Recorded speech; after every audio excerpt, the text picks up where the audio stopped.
আসসালামু আলাইকুম, সকলকে আমন্ত্রণ আনন্দ টিভি সংবাদে। আপনাদের সঙ্গে আছি আমি ছোঁয়া খন্দকার। ডিজিটাল প্ল্যাটফর্ম ব্যবহার করে নানান অপকর্ম ও বিভিন্ন গুরুতর অভিযোগে গ্রেফতার হওয়া হেলেনা জাহাঙ্গীরের অন্যতম সহযোগী হাজেরা খাতুন এবং সানাউল্লাহ নুরীকে মঙ্গলবার রাজধানীর গাবতলী থেকে গ্রেফতার করেছে র্যাব-4। গ্রেফতারের পর উঠে আসে জয়যাত্রা নামক IPTV-কে পুঁজি করে বিপুল পরিমাণ অর্থ হাতিয়ে নেওয়ার মতো তথ্য। সহকর্মী জয়নাল আবেদিনের রিপোর্ট, ক্যামেরা ছিলেন খলিলুর রহমান। আমি আপনাদের উদ্দেশ্যে বলি, আমি মাননীয় প্রধানমন্ত্রী ছাড়া কাউকে কিন্তু গুনি না বাংলাদেশে, সোজা কথা, খাস বাংলা কথা। একে একে বের হয়ে আসছে বিতর্কিত হেলেনা জাহাঙ্গীরের থলের বিড়াল। নিজের স্বার্থ উদ্ধারে কখনো শিল্পী, কখনো উপস্থাপিকা, আবার কখনো বা অভিনেত্রী বনে গেছেন তিনি। সম্প্রতি বিতর্কিত কর্মকাণ্ড ও রাষ্ট্রের গুরুত্বপূর্ণ ব্যক্তিদের ব্ল্যাকমেইল করে অর্থ হাতিয়ে নেওয়া সহ দলীয় শৃঙ্খলা ভঙ্গ সহ নানা অভিযোগে তার বাসভবন থেকে মাদক ও বন্যপ্রাণীর চামড়া সহ গ্রেফতার হন তিনি। সর্বশেষ দেশের সবচেয়ে বড় রাজনৈতিক ও ঐতিহাসিক এবং মুক্তিযুদ্ধের নেতৃত্ব দেয়া দল বাংলাদেশ আওয়ামী লীগের উপকমিটিতে থেকেও সম্পৃক্ত হন আওয়ামী চাকরিজীবী লীগ নামের একটি বুইফুর সংগঠনের সাথে। এছাড়াও অভিযোগ রয়েছে জয়যাত্রা নামক অনুমোদনহীন IPTV খুলে অবৈধ স্যাটেলাইট সম্প্রচারের মাধ্যমে দেশের বিভিন্ন জেলায় নিজস্ব প্রতিনিধি নিয়োগ দিয়ে হাতিয়ে নিতেন বিপুল পরিমাণ অর্থ। অভিযোগের সবগুলো দিক আমলে নিয়ে মঙ্গলবার রাজধানীর গাবতলী থেকে গ্রেপ্তার করা হয় হেলেনা জাহাঙ্গীরের মূল সহযোগী হাজেরা খাতুন ও সানাউল্লাহ নুরীকে। জয়যাত্রা টিভির এই দুই মূল হোতাকে গ্রেপ্তার শেষে মঙ্গলবার রাজধানীর কারওয়ান বাজার র্যাব মিডিয়া সেন্টারে র্যাবের আইন ও গণমাধ্যম শাখার পরিচালক কমান্ডার খন্দকার আল মঈন জানান আরও গুরুত্বপূর্ণ তথ্য। হাজেরা খাতুনকে জিজ্ঞাসাবাদে আমরা আরও জানতে পারি বাংলাদেশের প্রায় 50টি জেলা সহ বিভিন্ন উপজেলায় হেলেনা জাহাঙ্গীর জয়যাত্রা টেলিভিশনে প্রতিনিধি নিয়োগ করেছিলেন। জেলা পর্যায়ে প্রতিনিধিদের কাছ থেকে তিনি এককালীন 50,000 থেকে 1 লক্ষ টাকা পর্যন্ত নিতেন। উপজেলা পর্যায়ে প্রতিনিধিদের কাছ থেকে এককালীন 10 থেকে 20,000 টাকা পর্যন্ত নেওয়া হতো। শুধু তাই নয়, বিদেশি প্রতিনিধিদের কাছ থেকে নেওয়া হতো 5 থেকে 10 লাখ টাকা। প্রতি মাসে সংবাদ প্রচারের জন্য নেওয়া হতো আরও 20 থেকে 30,000 করে টাকা। হাজেরা খাতুন বলেছেন জয়যাত্রা ফাউন্ডেশনে তারা বিভিন্ন মেয়াদের ডোনার, মেম্বার, জেনারেল মেম্বার নামে বিভিন্নভাবে সদস্য সংগ্রহ করা হতো, যে সদস্য সংখ্যা এখন পর্যন্ত 2 শতাধিক বলে তারা জানায়। সদস্যদের কাছ থেকে 20,000 টাকা থেকে 2 লক্ষ টাকা পর্যন্ত বিভিন্ন সময় নেওয়া হয়েছে ফাউন্ডেশনের নামে। র্যাব জানায় মূল মিডিয়া জগতের বিপরীতে তিনি একটি সংগঠন তৈরির পরিকল্পনা করেন, যেখানে 5,000 সংবাদকর্মীর একটি বিশাল নেটওয়ার্ক তৈরি হবে। এছাড়া গ্রেফতারকৃত হাজেরা খাতুন জয়যাত্রা নামে একটি ফাউন্ডেশনের কথা স্বীকার করেন, যেখানে 200 ডোনার রয়েছে। এই ফাউন্ডেশনের নামে প্রত্যেকের কাছ থেকে হাতিয়ে নিয়েছেন 50,000 থেকে 2 লাখ টাকা এবং ওই টাকা হেলেনা জাহাঙ্গীরের সন্তানদের অ্যাকাউন্টে জমা হতো বলে জানায় র্যাব। এভাবেই বেরিয়ে আসুক সমাজ ও দেশের রন্ধ্রে রন্ধ্রে খোলসে মুড়ানো আরও হেলেনারা। জয়নাল আবেদিন, আনন্দ টিভি, ঢাকা। এদিকে রাজধানীর পল্লবী থানার পৃথক 2 মামলায় বিতর্কিত নেত্রী হেলেনা জাহাঙ্গীরকে জিজ্ঞাসাবাদের জন্য 8 দিনের রিমান্ড মঞ্জুর করেছেন আদালত। মঙ্গলবার ঢাকার chief metropolitan magistrate Shahinur Rahman এই রিমান্ড মঞ্জুর করেন। এর আগে 30 জুলাই গুলশান থানার ডিজিটাল নিরাপত্তা আইনের মামলায় হেলেনা জাহাঙ্গীরের 3 দিনের রিমান্ড মঞ্জুর করেন আদালত। সেই রিমান্ড শেষে মঙ্গলবার দুপুরে তাকে আদালতে হাজির করা হলে আবারও 8 দিনের রিমান্ডে নেওয়া হলো হেলেনাকে।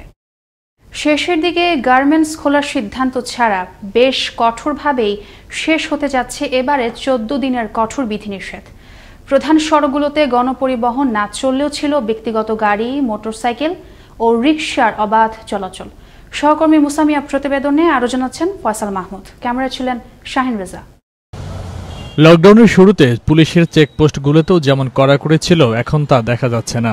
বেশিরভাগ চেকপোস্ট অবাধে পার হয়ে যাচ্ছে রিকশার যাত্রীরা। মঙ্গলবার রাজধানীর বিভিন্ন এলাকা ঘুরে লকডাউনের এমনই চিত্র দেখা যায়। চলাচলরত যানবাহনের ড্রাইভাররা জানান বিভিন্ন অফিস ও কলকারখানা খুলে রাখার জন্যই তারা কর্মস্থলে ছুটছেন। অ্যাকচুয়ালি যে গাড়িগুলো যে বাড়তেছে, এটা আমি মনে করি বিভিন্ন শিল্প কারখানা খুলে দেওয়া হয়েছে, এই কারণেই। এই পার্সোনাল গাড়িগুলো যে কাজ দরকার নাই আরে বের হইছে, এর জন্য চাপটা বেশি হচ্ছে। বিভিন্ন স্থানে চেকপোস্ট থাকায় কিছুটা যানজট সৃষ্টি হচ্ছে। বরাবরের মতো ছিল নানান অজুহাত। জায়গায় জায়গায় চেকপোস্টের কারণে গাড়িগুলোর জটলা বেশি হইতেছে। আসলে এটা বাড়ছে তো বিভিন্ন মানুষ কর্মসংস্থানে যাচ্ছে, এই কারণে আসলে মূলত গাড়ির চাপটা বাড়ার কারণ। আইন শৃঙ্খলা রক্ষাকারী বাহিনী বলছে রপ্তানিমুখী কারখানা ও ব্যাংক বিমা সহ নানা প্রতিষ্ঠান খুলে দেয় সড়কে চলাচল বেড়েছে। প্রজ্ঞাপনে সবকিছু মোটামুটি বন্ধ ছিল, কিন্তু যখন দেখা যাচ্ছে যে শিল্প কলকারখানা বা গার্মেন্টস ফ্যাক্টরি যখন খুলছে তখন থেকে দেখা যাচ্ছে গাড়ির প্রেশারটা একটু বেশি। এই কারণে আপনার 1 তারিখের আগে গাড়ি কম ছিল, এখন একটু বেশি আছে। মূলত ভেঙে পড়েছে লকডাউন, তবে নিজ দায়িত্বে সকলে মেনে চলবে স্বাস্থ্যবিধি, এমনটির প্রত্যাশা প্রশাসন সহ সংশ্লিষ্টদের। ফয়সাল মাহমুদ, আনন্দ টিভি, ঢাকা। সোমবার বিকেলে জামালপুরের ইসলামপুরের নোয়ারপাড়ার মধু রবি দাসের স্ত্রী বুদিয়া রানীর কাছে ধারাবাহিক চাঁদা দাবি করে আসছিল ডিবি পুলিশ পরিচয়ের 2 ব্যক্তি। এ সময় তাদের মধ্যে বাকবিতণ্ডা সৃষ্টি হলে এক পর্যায়ে স্থানীয়দের সন্দেহ হয়। পরে পুলিশকে খবর দিলে 2 জনকে আটক করা হলে জানা যায় তারা ভুয়া ডিবি পুলিশ। এদিকে আটক ব্যক্তিদের কাছ থেকে স্থানীয় একটি পত্রিকার আইডি কার্ড উদ্ধার করে পুলিশ। এ ঘটনায় ইসলামপুর থানায় একটি চাঁদাবাজি মামলা দায়ের করা হয়।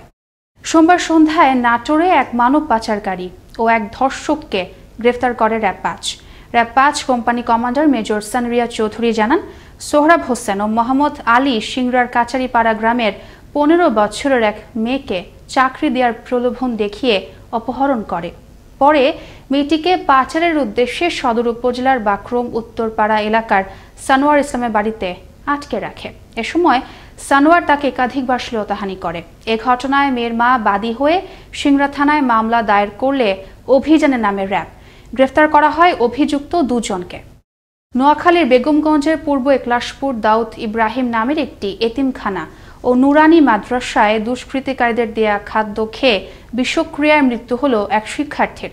অপরদিকে 17 জন শিক্ষার্থীকে গুরুতর অবস্থায় উদ্ধার করে নেওয়া হয় জেলা সদর হাসপাতালে।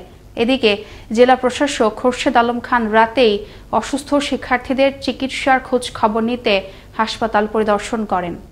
টাঙ্গাইলের ঘাটালে সংরক্ষিত বনভূমি দখল করে গৃহ নির্মাণের অভিযোগ উঠেছে এলাকার এক প্রভাবশালীর বিরুদ্ধে। তবে অভিযুক্ত ব্যক্তি অভিযোগ অস্বীকার করলেও সত্যতা পেলে ব্যবস্থা নেওয়ার কথা জানান বিভাগীয় বন কর্মকর্তা। টাঙ্গাইল থেকে আলামিন শোভনের প্রতিবেদনে আরো জানাচ্ছেন মোস্তফা কামাল তোহা। টাঙ্গাইলের ঘাটাইল উপজেলার বন বিভাগের সাগর দিঘি বিটের আওতায় ফুলমালির চালা করিমগঞ্জ এলাকায় গেলে দেখা যাবে বন বিভাগের 553 নং হালদাগের জমিতে নির্মিত হচ্ছে বহুতল পাকা ভবন। ভবনটি নির্মাণ করছেন এলাকার খোরশেদ আলম নামের এক ব্যক্তি। বন বিভাগের 30% জায়গা দখল করে পাকা ভবনটি নির্মাণ করছেন বলে এলাকাবাসীর রয়েছে অভিযোগ। শুধু ফুলমালির চালার করিমগঞ্জ নয়, বরং বন বিভাগের বিভিন্ন এলাকায় বন বিভাগেরই জমি দখল করে এভাবেই বাড়িঘর নির্মাণ করে বসবাস করছেন এলাকার এক শ্রেণীর প্রভাবশালীরা। গড়ে তুলছেন ব্যবসা প্রতিষ্ঠান। জবরদখলের কারণে দিন দিন কমে আসছে বনভূমির পরিমাণ। সেই গাছটা কেটে তারপরে মনে করেন তো ওখানে বিল্ডিং স্থাপন হয়েছে। আমাদের 80% লোক বন বিভাগের মধ্যে রয়েছে। একটা রুম ওই খাসের মধ্যে পড়ছে, সম্পূর্ণ রুম এখন ফরেস্টের ভিডিও কয়েকবার গেলাম, পাই না। এ বিষয়ে অভিযুক্ত খোরশেদ আলম বললেন, নিজের জমিতেই করছেন গৃহ নির্মাণ, তবে এক পাশে কিছুটা বন বিভাগের জমি থাকলেও থাকতে পারেও বলেও মত তার। আবার জায়গায় করতেছি আমার রেকর্ড সম্পত্তি, কিনা সম্পত্তি ওই সাইড দিয়ে পড়লে পড়তে পারে, না হলে নাও পড়তে পারে, ডিমার্কেশন করিনি। এদিকে সাগর দিঘি বিট অফিসে গিয়ে কাউকে পাওয়া যায়নি, অফিস ছিল তালাবদ্ধ। তবে ব্যবস্থা নেওয়ার আশ্বাস এ কর্মকর্তার। বাট আমরা খুব অচিরেই একটা ক্রাশ প্রোগ্রাম হাতে নেওয়ার পরিকল্পনা করছি, যাতে এখানে যত অবৈধ স্থাপনা আছে সব ভেঙে দেওয়া হবে এবং যেগুলো যাদের বিরুদ্ধে যারা জবরদখল করে আছে তাদের বিরুদ্ধে আইনানুগ ব্যবস্থা গ্রহণ করা হবে। দিন দিন দখল হচ্ছে বনভূমি, উজাড় হচ্ছে মূল্যবান বৃক্ষ, মানুষ হারাচ্ছে অক্সিজেনের ভান্ডার, প্রকৃতিতে দেখা মিলছে বিরূপ প্রতিক্রিয়া। যথাযথ কর্তৃপক্ষের হস্তক্ষেপের মাধ্যমে দখলবাজদের হাত থেকে রক্ষা পাবে বনভূমি, প্রকৃতি ফিরে পাবে সবুজের সমারোহ, এমনটাই আশাবাদ সচেতন সমাজের। মোস্তফা কামাল তোহা, আনন্দ টিভি, ন্যাশনাল ডেস্ক। সোমবার বিকেলে টাঙ্গাইলের ঘাটালে অভিযানকালে 29 গ্রাম হেরোইন সহ 4 মাদক ব্যবসায়ীকে গ্রেফতার করে র্যাব 12। উদ্ধারকৃত হেরোইনের মূল্য আনুমানিক 2,90,000 টাকা বলে জানায় র্যাব। পাশাপাশি জব্দ করা হয় নগদ 70,000 টাকা। ঘটনার সত্যতা নিশ্চিত করেন র্যাব 12 CPC 3 টাঙ্গাইলের company commander major Mohammad Mushfiqur Rahman এবং squad commander ASP Ershadur Rahman. এ ব্যাপারে ঘাটাইল থানায় মাদকদ্রব্য নিয়ন্ত্রণ আইনে একটি মামলা দায়ের করা হয়। এই ছিল এখনকার মতো। আনন্দ টিভির সংবাদ দেখুন প্রতিদিন বিকেল 5টা 30 মিনিট এবং রাত 9টা 30 মিনিটে। আনন্দ টিভির সঙ্গে থাকার জন্য সকলকে ধন্যবাদ।